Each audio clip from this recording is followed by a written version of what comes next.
Ladies and gentlemen, this is Bill Goodwin. We realize the tenseness of the situation, and this program will be interrupted instantly for any important invasion flashes. Meanwhile, Lever Brothers, makers of Swan Soap, thought you might enjoy a momentary diversion in the form of a few chuckles with George Burns and Gracie Allen, Jimmy Cash, the Swan-Tet, and Felix Mills and his orchestra.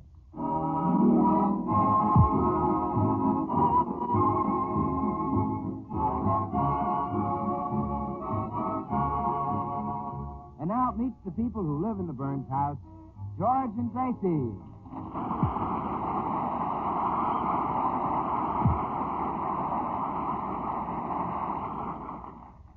Well, it's morning in the Burns home, and while Gracie sips her after-breakfast coffee, George stares gloomily into space.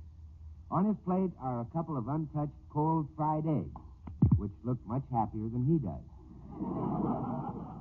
You haven't eaten a thing, dear. Don't you want your nice eggs? No. They're very fresh. No, thanks. They're less than 24 hours old. I just fried them yesterday morning. I can't eat. What's the matter, George? Does your darling little head ache? No. Is there a pain in your precious little chest? No. Does your tiny little back hurt? No. Is there an ache in your great big... No. Well, sometimes your feet do bother you. Oh, I'm not sick. I'm just discouraged because I'm a failure. You are not. Oh, yes, I am. You married a poor, miserable, broken-down flop. Oh, nonsense. You're just repeating what you hear.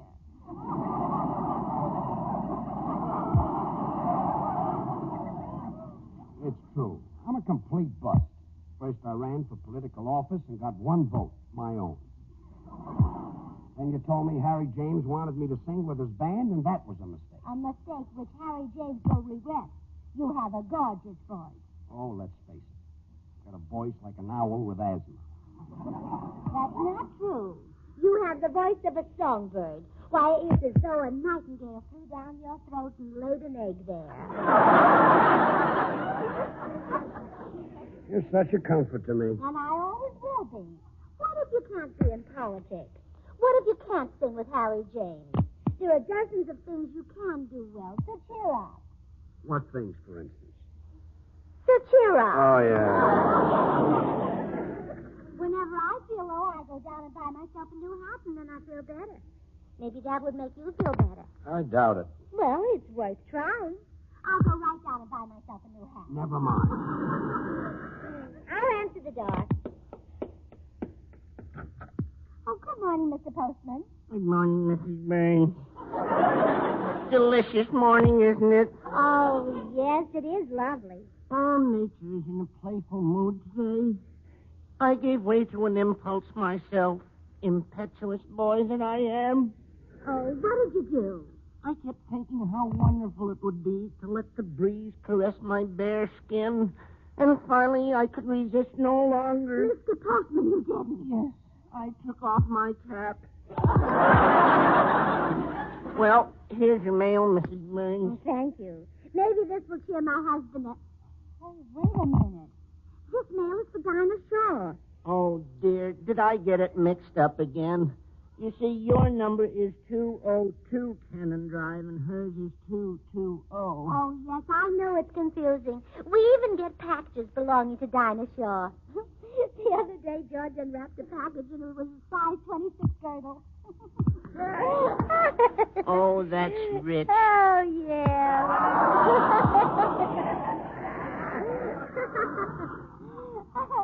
George wears a 42.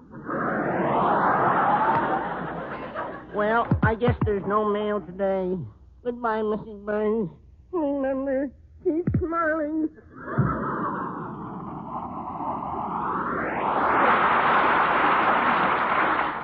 Who was it, Gracie? The postman, dear. Oh, swell. Any mail for me? Oh, I'm sorry, darling. It was all for Dinah Shaw again. Oh, nuts. I wish people would learn that we live at 202 Cannon Drive, and she lives at 220. Anyway, that shows you how important I am. The only mail I get belongs to somebody else. Oh, well, don't you worry. You'll soon be getting plenty. What do you mean? Well, I know how much you enjoy getting mail, so to make you happy, I opened accounts at 7 new stores. I'm delirious.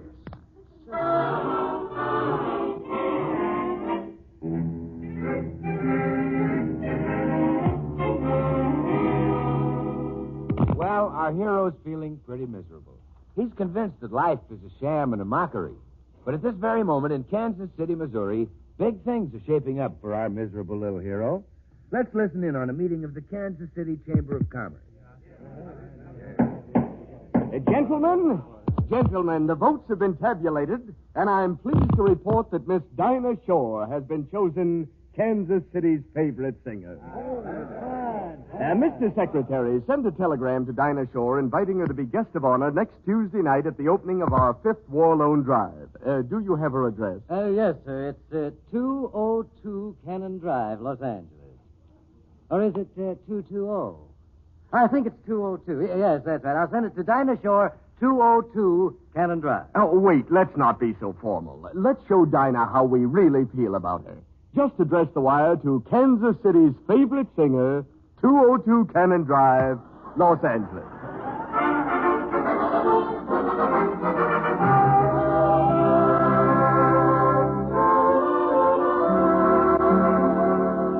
George, What? please don't pout anymore. It warps your little rosebud mouth, all out of shape. I can't help it. Well, I know what would cheer you up. The sound of your own glorious singing. I'll never sing again. Oh, please, darling. Unlock those little silver tonsils and just blast Mama right off her chair. No. Oh, please, Judge. Just let me hear one beautiful flute-like note. Oh, that was the prettiest one you ever heard. That was the door buzzer. Oh. Come in. Telegram. Oh, thank you. Judge, give the boy a tip. Here you are, son. Keep the change. Gee, thanks. That'll pay my rent. On a phone booth for 3 minutes. George, look at this wire. I told you you were great. What is it? Well, you've been chosen Kansas City's favorite singer, and they want you to sing there at the opening of their big war bond rally. Wow, Kansas City's favorite singer. Yeah, and look what else it says. Many thanks and a big hug and kiss from the mayor. They must have women doing everything in Kansas City. Oh, George, this is wonderful. And I'm so glad that Kansas City will be the scene of your big triumph. Remember what else happened in Kansas City, darling? Sure. That's where we got married. Yeah. That's where a certain tall, handsome man slipped a ring on my finger. Yeah. And then you paid him for the ring and we got married. Gee, Kansas City's favorite singer. Oh, Kansas City, here I come.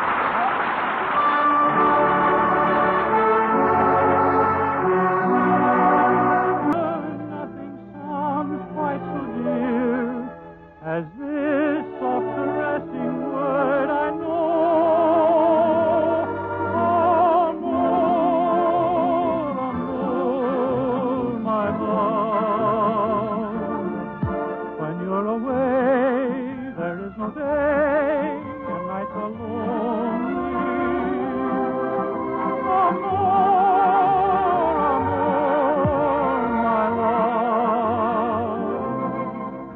Life divine, say you'll be mine and love me only. Amor,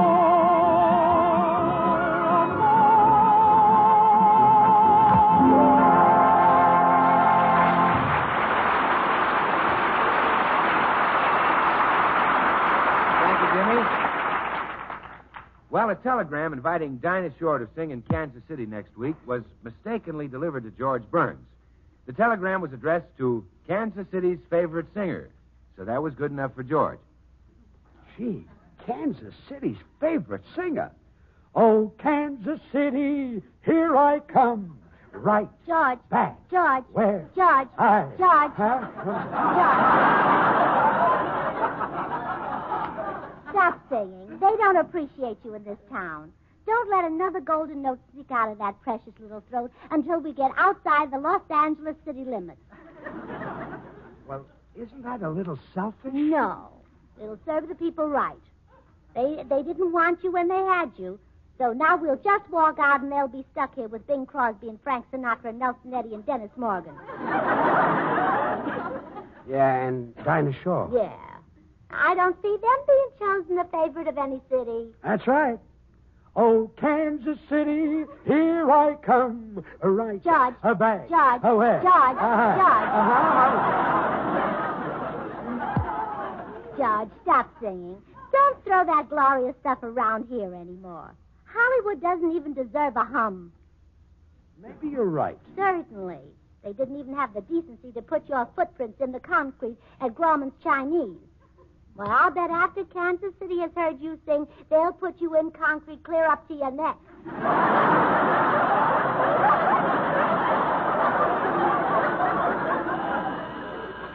Come in.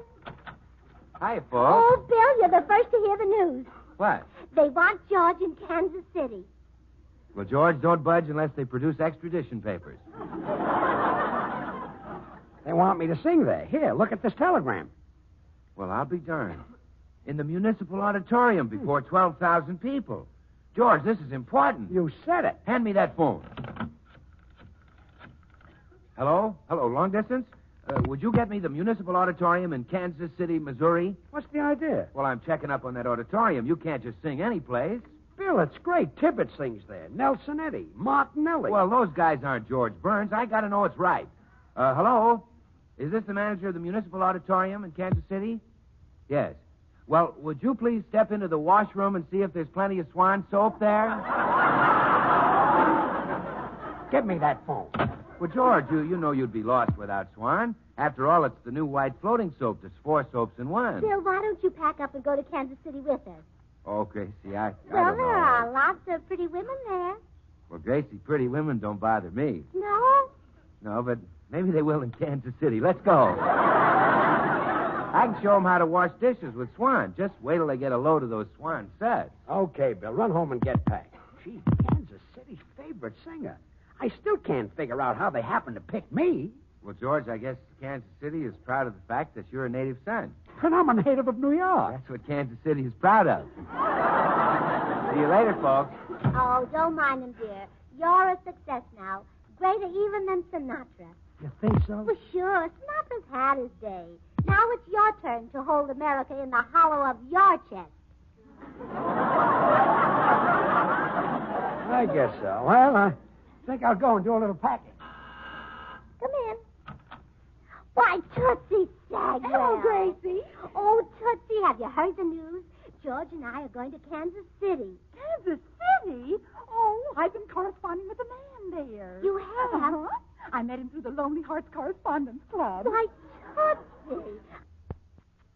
How romantic. Yes. He sent me a postcard, and then I sent him a postcard. He sent me a letter, and then I sent him a letter. He sent me his picture, and then I sent him my picture. Gracie, what's holding up the mail from Kansas City? Well, Tootsie, maybe your picture was lost. Why don't you have another one taken in a bathing suit? You know, like Betty Grable. Oh, well, I couldn't look like Betty Grable. She's so curvy. Well, not as curvy as you. Oh, you mean Well, it? sure. I'll bet your shoulders are much rounder. Gracie, I wish I could go to Kansas City with you so I could find that man and marry him. Oh, but I'll bet George won't let me. Well, he might, Tootsie. You see, George feels very romantic about Kansas City because that's where we spent our honeymoon. Really? Yes. Oh, what a glorious honeymoon. I've never tasted such steaks. Oh, here comes George now. I'll ask him real nice. Gracie, I think I'll run down and get the railroad ticket. Hello, Georgie. Hello, kid. George, can we take Tootsie to Kansas City? What? And frighten those nice people? I should say no. Darn it, I'll never get a hug. Oh, well, now, don't worry, Tootsie. We'll get you to Kansas City somehow. And you'll have your honeymoon there just like George and I did. Oh, gee, I hope so. Oh, that reminds me, Tootsie. You know, there are certain things every young bride should know. Now, George and I have a book that we read. It made our honeymoon a glorious experience. Would you like to borrow it? Well, what's the book called? 50 Card Games for 2 People.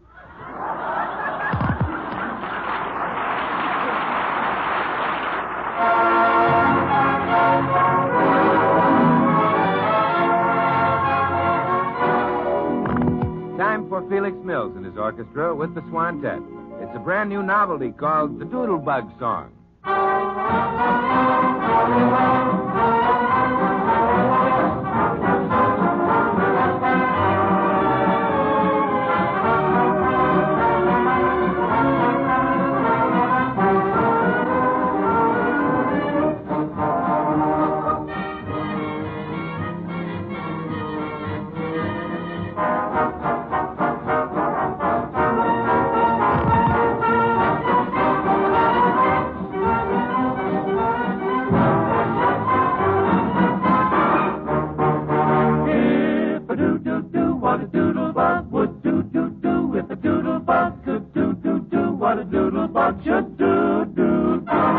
If I did what a Katy did, when a Katy did what a Katy did, then I couldn't do what a doodlebug could do.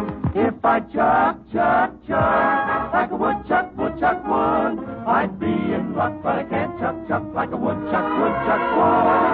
Oh, do what a doodlebug would do if a doodlebug could do what a doodlebug should do.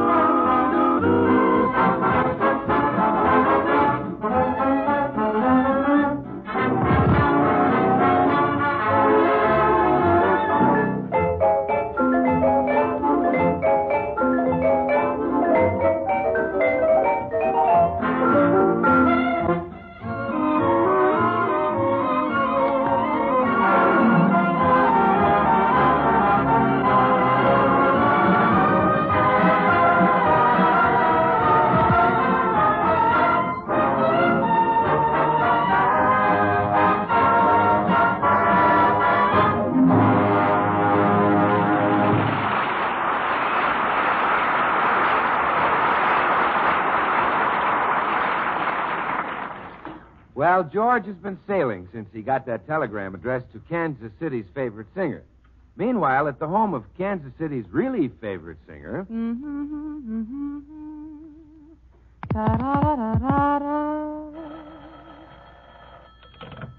Hello? Yes, this is Dinah Shore.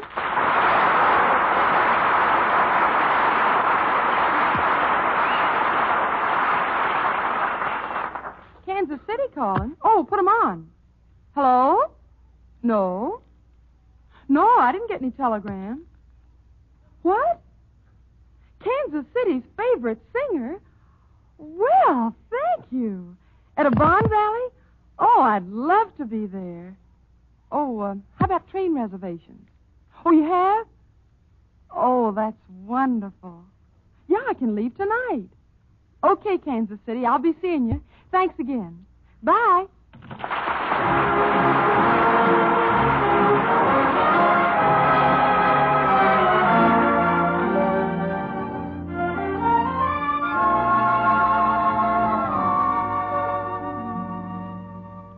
And now, back to George, who is waiting in line to get his train reservations to Kansas City. His head is so far in the clouds, he doesn't notice what's happening at the ticket window ahead of him. Here you are, lady. You're lucky to get this. Oh, I know. And thank you so much. This is wonderful. A railroad ticket to Pasadena. Oh. And I only have to wait till November. Thank you.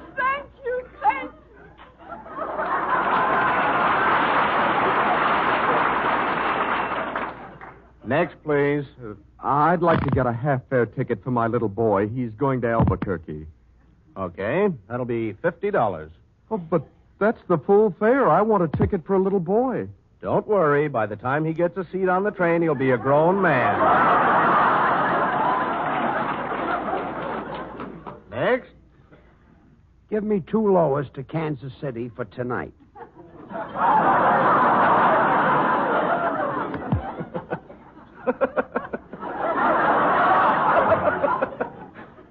Would you say that again?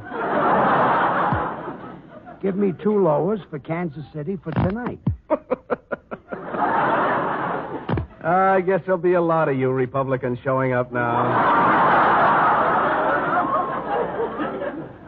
What'd you say? Oh, nothing. Well, if you haven't got two lowers, a bedroom will do. Oh, a bedroom will do. Yeah. And is there any special kind of train that you'd like? Or is the kind that goes choo-choo all right? Oh, choo-choo is fine with me. Thank you. Now about your bed. Would you like the pillow stuffed with Kleenex? Huh?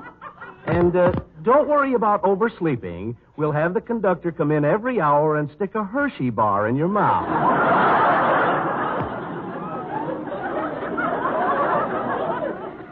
You wouldn't be pulling my leg, would you? No, the porter will do that at Wichita. What is this? Just give me my tickets. Are you kidding? Next. But I've got to sing in Kansas City. Next. But I've You got... heard him say next. Scram. Okay. What can I do for you, madam? My husband got sick, and I want to cancel this double bedroom to Kansas City tonight. Oh, wait. Can I buy it from you? Sure, why not? Just give me the $100. Madam, I could kiss you for this. Okay, but that'll make it 200.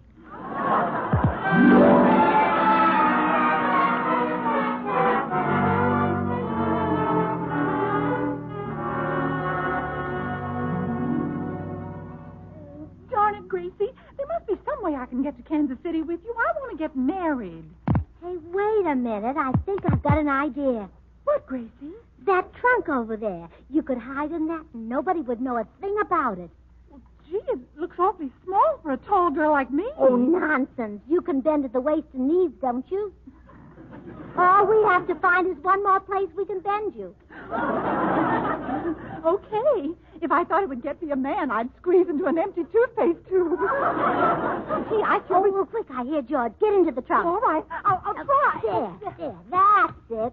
Is all of me in the trunk, Gracie? Oh, yes. I bet you haven't had your feet in your mouth since you were a baby. Well, here goes. Hi, Gracie. I'm all packed. Oh, Bill, it's you. I just locked Tootsie Stagwell up in his trunk. What? Tootsie in that trunk with no air holes? Give me that key, quick. Why? I want to swallow it. Oh, Bill.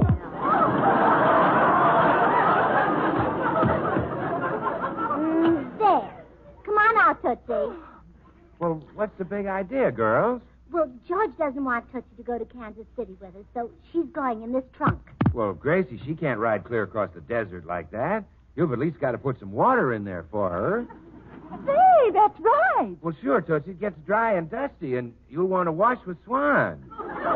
Here's a bar of Swan, the new white floating soap. Bill, all you think about is soap. I'm going to Kansas City to be married. Yeah, Tootsie has been corresponding with a man through the Lonely Hearts Club, and now he's going to see her in person. Yes? Sure. Missouri is the show-me state. Well, Tootsie, you're in no state to be shown. Ah, Bill, you're just sorry that...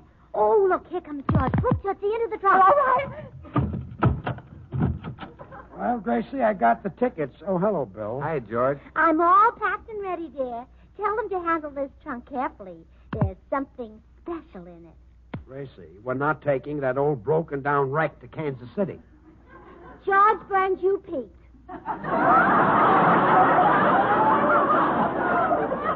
Huh? What's in the trunk? Oh, you don't know? Why, it's Swan soap. Are you asking me or telling me? No, I'm telling you, it's Swan soap. You never know when a little Kansas City baby might crawl up to you and ask you to bathe it with Swan. Gracie. Well, Swan's great for bathing babies because it's so mild and gentle. Right, Bill? Right, Gracie. Look, I plan to bathe very few babies in Kansas City. Probably not more than 2 or 3 babies, tops. Oh, George, just don't bathe their tops. Look, what's in this... And remember, George, Swan breaks in two. Right, Bill? Right, Gracie. That's so you can put half in the bathroom for your hands and face tub or shower, and half in the kitchen for dishes and light laundry. This trunk is not going to Kansas City. I'm going to take it back to the garage. No, wait there. You go get your grip. I'll do it. You'll do it. Gracie, this is a heavy trunk. That's a job for a man. Well, guess that narrows it down to me. Okay, Samson. I'll go get my grip. Quick, Bill. Carry it out to your car and take it to the station. Yeah, all right, Gracie. Tootsie. Tootsie. Yes, Gracie? Tootsie, it's happening. At last, you're being carried over the threshold by Bill Goodwin. Oh, quiet. Well, Gracie, call a cab. We're on our way. Well, Kansas City, here I come. Right. George. Back. George. Where? George. Hi. George. George, stop singing. Those golden notes are not for Hollywood's ears anymore, remember? Oh, that's right. They haven't given you a chance in this town. All this time, your town has been right under their very noses, and they couldn't smell it. Yeah. But the people in Kansas City smelled you 1,500 miles away. Come on. Let's...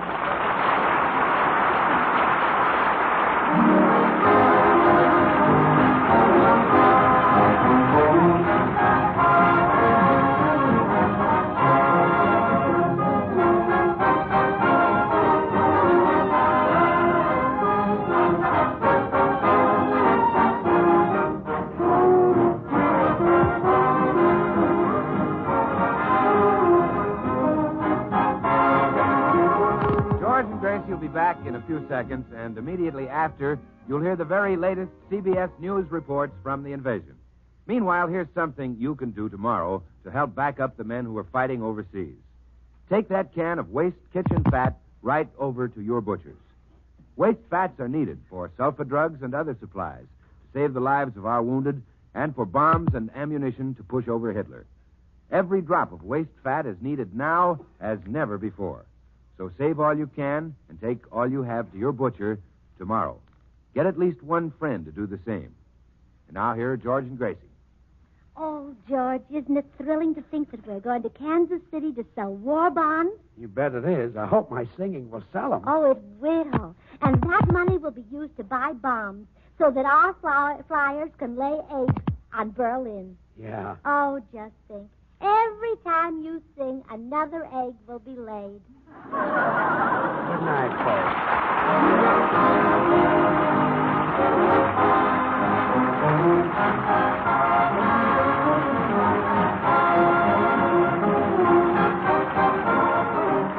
Next week, the makers of Swan, the new white floating soap, will bring you George and Gracie broadcasting from Kansas City, Missouri, in behalf of the 5th War Loan Drive. Our guest will be Dinah Shore. And remember the same time every Monday and Wednesday when you'll hear two other great programs, Lux Radio Theater and Frank Sinatra. Both the same time in the evening and over the same station as Swan Soap's George Burns and Gracie Allen. Tune in every Monday, Tuesday, and Wednesday at this same time. This program is broadcast to our servicemen and women all over the world through the facilities of the Armed Forces Radio Service. Remember George Burns and Gracie Allen, CBS, next Tuesday night, broadcasting from Kansas City with our guest, Dinah Shore. And now till next Tuesday, this is Bill Goodwin saying, well, I Swan, how about you? Good night. This is CBS, the Columbia Broadcasting System.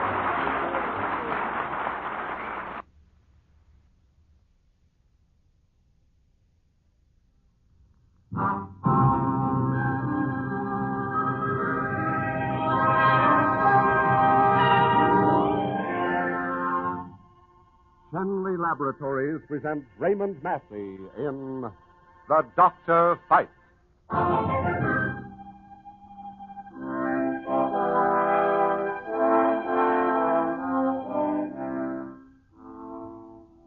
Here is a doctor. That is to say, here is an enemy of pain. Here is an instrument of mercy. Here are gentle, learned, courageous hands.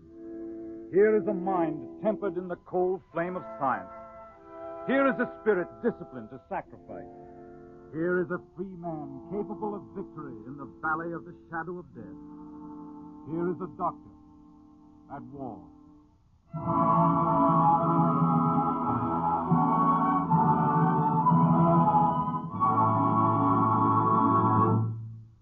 Ladies and gentlemen, this is Raymond Massey.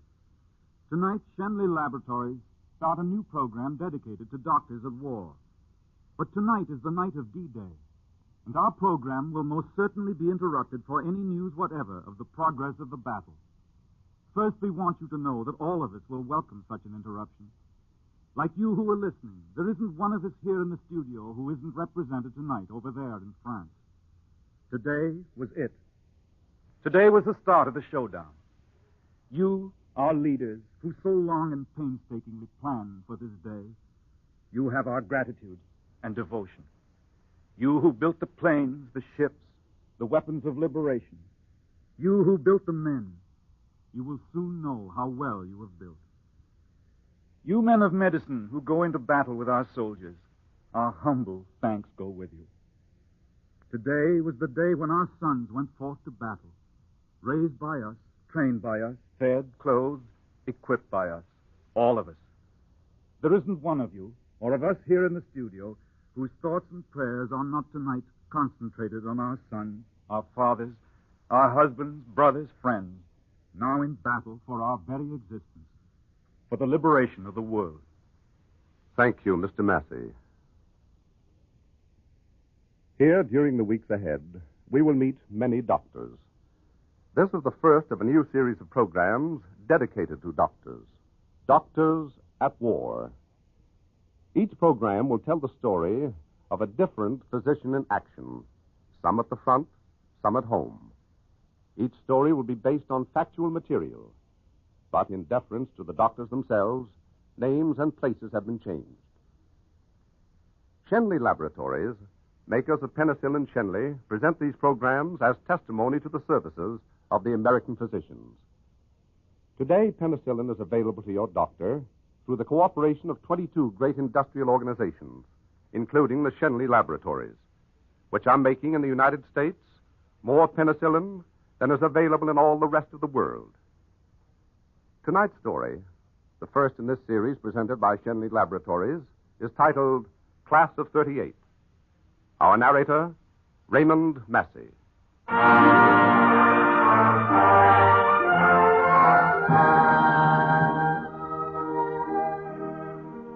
To begin with, let me warn you that this is a rather commonplace story.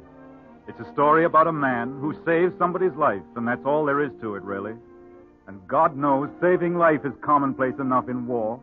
And by His grace, almost as commonplace as the taking of life in war, and somewhat better blessed. On second thought, this may not be so commonplace a story after all. It may add up to something very personal, very important, very intimate to each last one of us. Or don't you know anyone at all in uniform who is therefore subject to the somber shocks of war? You do, inevitably? Then you are interested. Very well. I give you, then, a dark night in the South Seas, a night destitute of romance. I give you the United States Navy Task Force, Invasion Bound.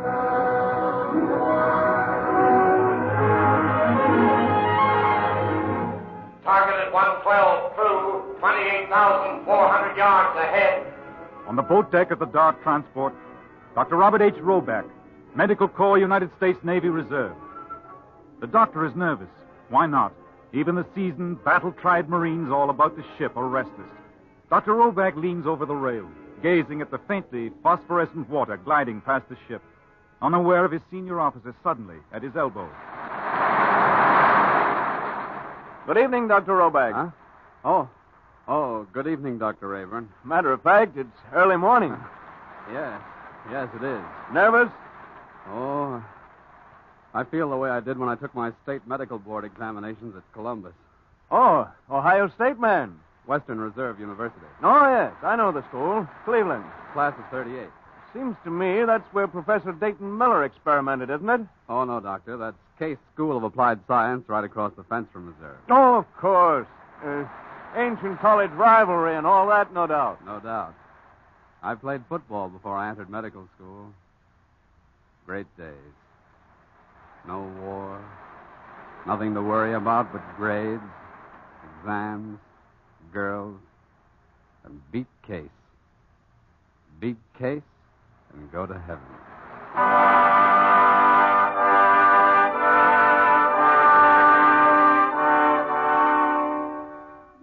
That was important, all right, back there in the peaceful days.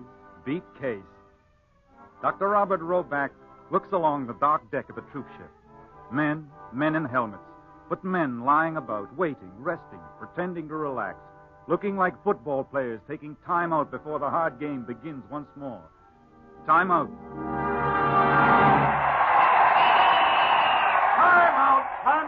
I'm out. Water boy. What a boy. Where are you hiding? Cut the clowning, Eddie. You're not doing so hot today, you know. Oh, listen, Rollback. Do you know what it's colder than today, this brisk Thanksgiving day? It's colder, far colder indeed. No alibis. Your blocking's been lousy. Lousy. Oh, I heard you the first time. Yeah, I really meant it the second time. Well, I'm saving myself for the big game. This is a big game. What big game? Tonight, at the football dinner. Turkey. Oh, yeah? I saw that new girl of yours, Eddie. You ought a gun for the gals Roback goes for. Strictly from Shaker Heights. I see you're looking for a bruise, Joseph. The way I hear it, Roback's got some gal who's going to set him up in a shiny office the minute he staggers out of medical school. Comes 1967. One more remark out of you, fat brains, and I'll haul off it. I'm in, Rollback.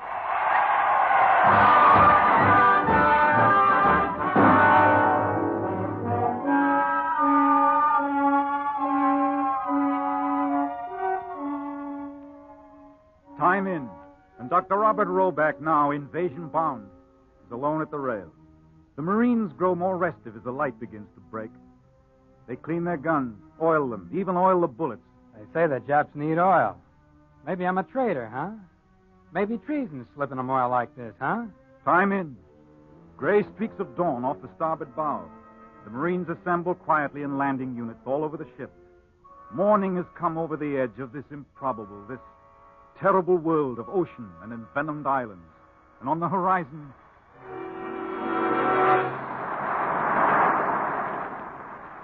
There she is, boys. Land. That's for us, brother. Hey, Doc. There she is. Yes, I see. Huh? Guess this is it. A cigarette, Doc? Oh, thanks, Corporal. I'd like one very much. Oh, gee. I was asking you. Oh. Sorry, Doc. I'm fresh out. Well, that's all right. Forget it. My wife sends me an extra carton now and then, but with these here tobacco lights in this outfit, a cigarette ain't safe. Are many Marines married? This one is. Children? I'd like to show you a tooth that my kid sent me for good luck. A tooth? Yeah, kind of a charm. He's 6.5 and tough as... Where is it now? His own tooth? Are you kidding? Don't build no morale sending your own tooth to your old man. It's some other little lug's fang. You don't know much about kids, I see. You'll find out. I hope so. What's that? A destroyer's opening fire, that's all. Just a well-known U.S. fleet going to work. Won't be long now. I guess this isn't like the old college fight, huh, Doc? Not much. Baptism of fire for you, like they say, huh? Yes, my first action. Uh-huh. Kind of like graduation. Joe Zilch faces life, you know? Well, a little different, Corporal. A little different.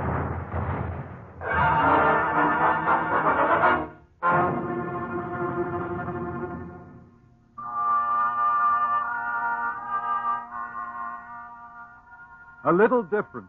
Oh, a great deal different. It had been beautiful and forever memorable there in Severance Hall, back in June of 38. And tears had gathered in Robert Roback's soul.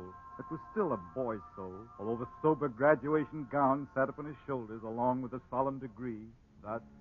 To all to whom these presents come, greetings.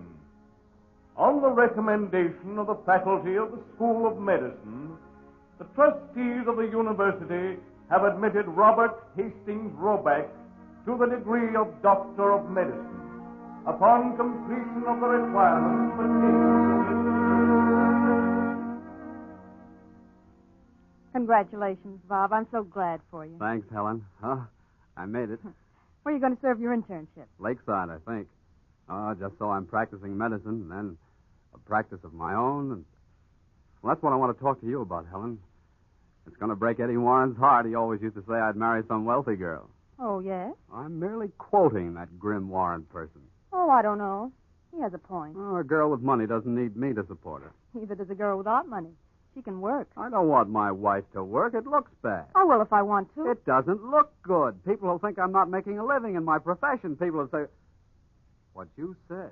Who did? You did. You proposed to me. I did not. I heard you. You finagled me into it. Robert Roback, you're a dog. Dr. Roback to you. I hate you. Gesundheit. Thanks. Not at all. And so they were married.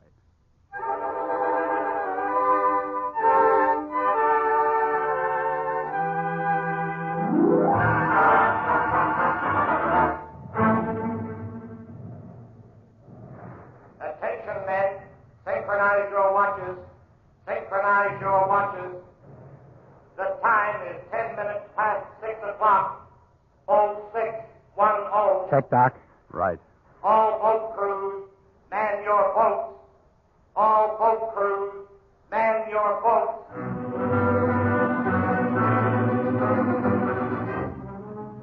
Dr. Robert H. Roback, class of 38, moistens his lips. Odd. Odd that his lips should be so dry, his palms so moist. He wets his lips, dries his palms. This is it. This is it. This is it, Helen. Here goes me. D-Day, South Pacific Time, D-Day. Presently it will be H-hour of D-Day. H-hour. The precise moment that the invasion boats ground against the hostile beaches, black and frowning. This is it. Or anyway, almost it. Nervous, Doctor? Not a bit, Doctor. Just scared brainless. Well, over the side you go. After you, Dr. Rayburn. Youth before wisdom. You first. Now get going, son. Get going.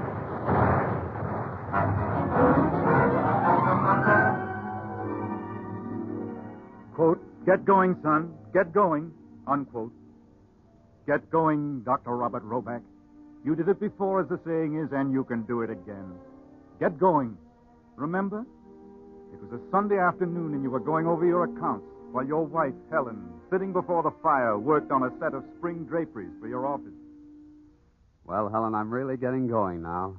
Looks like people are beginning to think the young doc knows his therapeutics and pharmacology. Oh, I'm glad, Bob. I do so like to eat. Oh, I'm more than satisfied. It's fine. I don't want to get rich, just get started. Get started and keep going. Practice medicine the best way I know how until the day I die. Until the day you die, Dr. Roback. And at the precise moment of this, your happy reckoning, another reckoning is taking place at Pearl Harbor in the Pacific.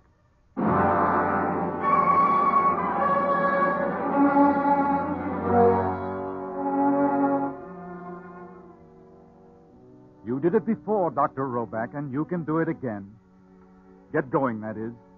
You're young and eligible, and there are older men to hold the home line in medicine. You're fiercely angry, and you understand the pain, the anguish of the burned, the scalded, the shrapnel-shattered, the bullet-broken defenders of Pearl Harbor. But don't be hasty. Pace the floor for many a good long night. Make up your mind. An edict has gone out. No edict. No mandate or command. Rather a pleading, an utterance of gigantic human need. Think, good Dr. Roback, schooled and skilled, and just getting going in your chosen craft. Think. Do you remember the bull sessions in medical school? The undergraduate quibbles over the virtue and validity of the Hippocratic Oath? Remember? All right. I swear by Apollo the physician, etc., etc., etc. So it's very good. Apollo the physician and all the gods and goddesses. And right there is where I quarrel with the Hippocratic Oath. The principles of the oath are correct and unchanging in my very tiny opinion, but why should we swear by them according to pagan gods and goddesses? This is a Christian civilization, isn't it? You win. But what's the alternative? Gotta be an alternative. For my money, give me the oath and prayer of Maimonides. Do you remember, young Dr. Roback, the oath, the prayer of Maimonides, who testified to only one God? In the dead of night, in the midst of war, does the prayer commend itself to you again? Remember, the eternal providence has appointed me to watch over the life and death of all thy creatures. Take it, Doctor. May the love for my art, Inspire me at all times. May I always see in the patient a fellow creature in pain. Grant me strength and opportunity always to extend the domain of my craft. For knowledge is immense, and the spirit of man can extend infinitely to enrich itself daily with new sacrifice and duty. O God, O God, thou hast appointed me to watch over the life and over the death of thy creatures. Here am I, ready for my vocation.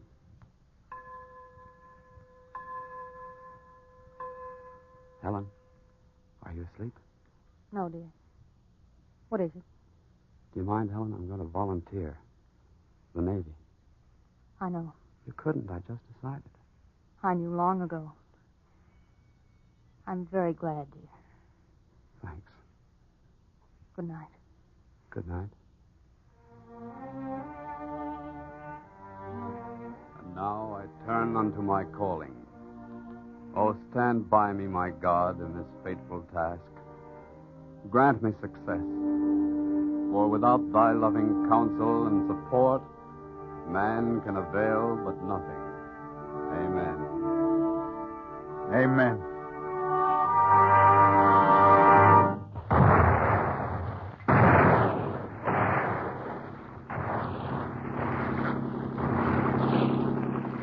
Better keep down on the boat, Roback. The Jap Chamber of Commerce may be out in force. After this terrific bombardment. Head down!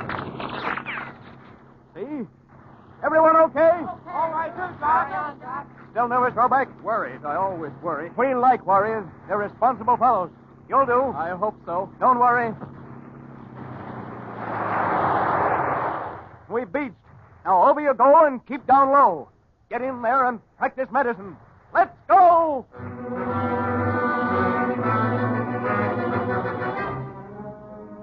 Dr. Robert Roback is over the side, thigh deep in water, plunging forward. Then the sharp, black shelf of the beach and men being hit all around him. The men hit the beach, pressing themselves against the black sand. No time to scoop even a 2-inch hole with their helmets. Just stay down. Make yourself small. No Case or Oberlin or Baldwin Wallace tackle ever smashed Robert Roback so hard and so close to earth as he now flings himself. Then the next assault wave comes up, sweeping the jungle with its own fire. The Marines on the beach rise and crash forward, driving desperately for the cover of the jungle. The last Marines are disappearing into the trees. Dr. Roback runs across the beach, crouching a few paces behind his comrade at the transport deck, Corporal Jeff, the man without the cigarette. Then... Corporal, are you hit? Sniper, stay down. I know it. I'm coming for you. No, sniper, take cover. Here I come. No, don't be a jerk. No. Dr. Roback is on his feet suddenly, crouching and running across the heavy, dragging sand. A spout of black sand leaps wickedly into the air right in front of him as he plunges, face down beside the stricken Marine corporal, panting and sweating. Made it, soldier. Tojo in a tree. I know. Take it easy, boy. Sorry about that cigarette, Doc. Look, I'm going to try and drag you into the cover of the jungle. Give me all the help you can, but don't knock yourself out. Tojo. Do you understand what I'm saying? Check, Doc. Where's the kid's tooth? Tojo, in a tree. All right. Let's make it, huh? Roback has his arms around the gravely wounded man, drags him painfully across the sharp black sand, painfully, slowly, under the searching telescopic sights of the Jap sniper. The tumult of battle moves away into the jungle, leaving 3 men behind. 3 men, the doctor, the patient, the killer. Tooth. Lucky tooth. They're in the jungle, doctor and patient. Not safe, only safer. Now, good Dr. Roback, you who sacrificed a future for this man's future, turn you now to thy ancient calling. Physician, heal thy patient. It's all right, buddy. Okay, so far. Oh. Now. Now, surgeon, now is the time for all your learning, all your pity, your humanity. Kneel, surgeon, beside your patient. Practice thine art. Let you think. How does it go again? Syringe, morphine sulfate. Brains, 1/2. Right. Depress plunger until a drop of the solution oozes from the needle, then into muscle. Morphine already administered. Remember, mark forehead with crayon. Let the others know not to duplicate dose. Right. Skin, cold, clammy. Pulse? Racing, thready. Patient apathetic. Classic picture of traumatic shock. The answer? Plasma. Normal human blood plasma. The blood plasma unit is set up. The flask taped securely to the butt of a rifle thrust into the earth. Clamp on. Intravenous needle attached. Clamp off. Watch out for air bubbles in tube. Now. Needle into vein. So. Fine. Regulate flow of plasma with screw clamp. So. The pale golden light drips swiftly through the glass control chamber. The drops coalesce into a steady stream in the tube, through the needle, into the vein. Another sniper has the doctor and his patient in line of fire. Never mind. Stand by. Corporal Jeff may need another unit and yet another, so stand by, doctor. Falter not, physician. You are committed by solemn oath to this, your fellow man. Your life is pledged to him. Your life. Your lifetime. At the end of the first quarter, Western Reserve 7, Case 7. Beat Case and go to heaven.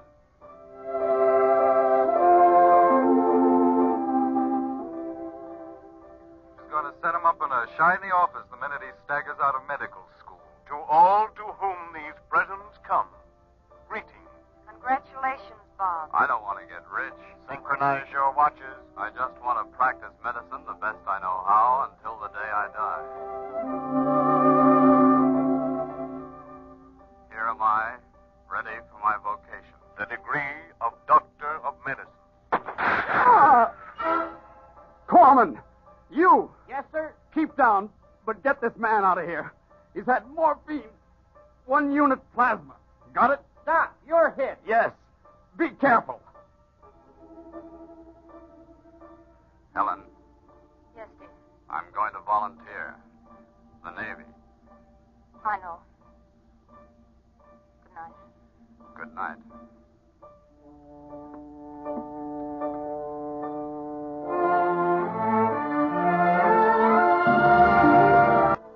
Evening. More than the beachhead, more than a foothold is ours. Many have fallen. Most have not. Some who have fallen rise again to tell their children of the combat, and they their children.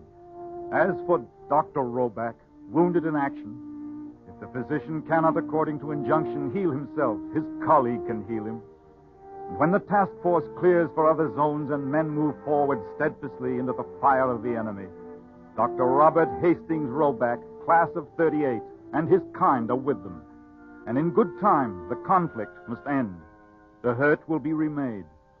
The wounded shall not die, for a great art knows its destiny. Thou hast appointed me to watch over the life and death of thy creatures. The faithful science accepts responsibility. I turn unto my calling. Utters a prayer. Oh, let me ever behold in the afflicted and the suffering only the human being. Amen. Amen. Amen indeed, young Dr. Roback.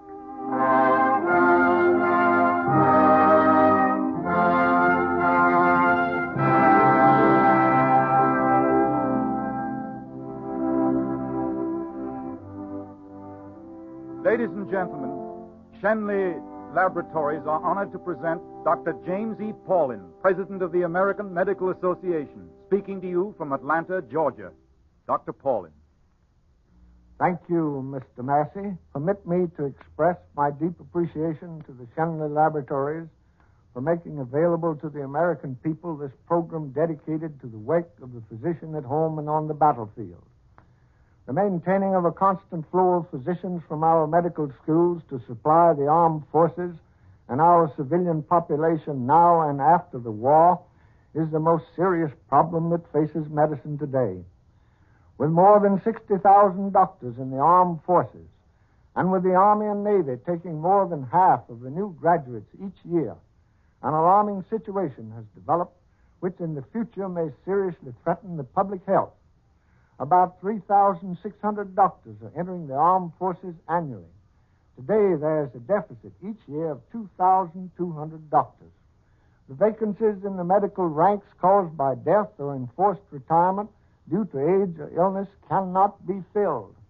The reason for this lies in the difficulty of deferring pre-medical students and in keeping our classes filled with otherwise draft-exempt men or with women. Many doctors who have retired because of age have returned to practice to serve the people in this crisis. As a result, the death rate among doctors over 45 years of age has risen progressively each year simply because of the strain placed upon them by today's constantly multiplying responsibilities. More than ever, the medical profession has been deeply concerned with the problem of supplying better medical service for all the people. Great new discoveries in medicine, like penicillin and the sulfur drugs, blood plasma for shock and for serious wounds, plastic surgery, the repair of nerves, all mean so much to human health and life that every doctor longs to see them made available to any human being in need of them. The problems of medical care are fundamental to the reconstruction and rehabilitation of our nation in the post-war period.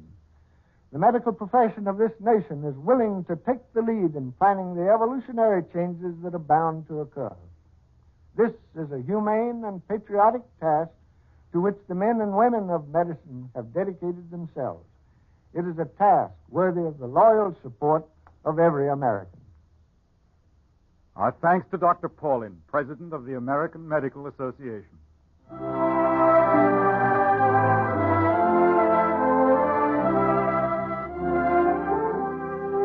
The Doctor Fights is a new series of programs about American doctors in action, at the front and at home. It is presented by Shenley Laboratories, makers of penicillin Shenley, dedicated to the 180,000 doctors of our country, 60,000 of whom are with the armed forces, 120,000 of whom are maintaining the health of all of us at home.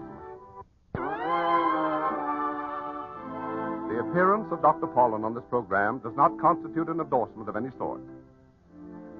Next week, over these same stations at the same time, Shenley Laboratories will present Raymond Massey in the second of the series, The Doctor Fights.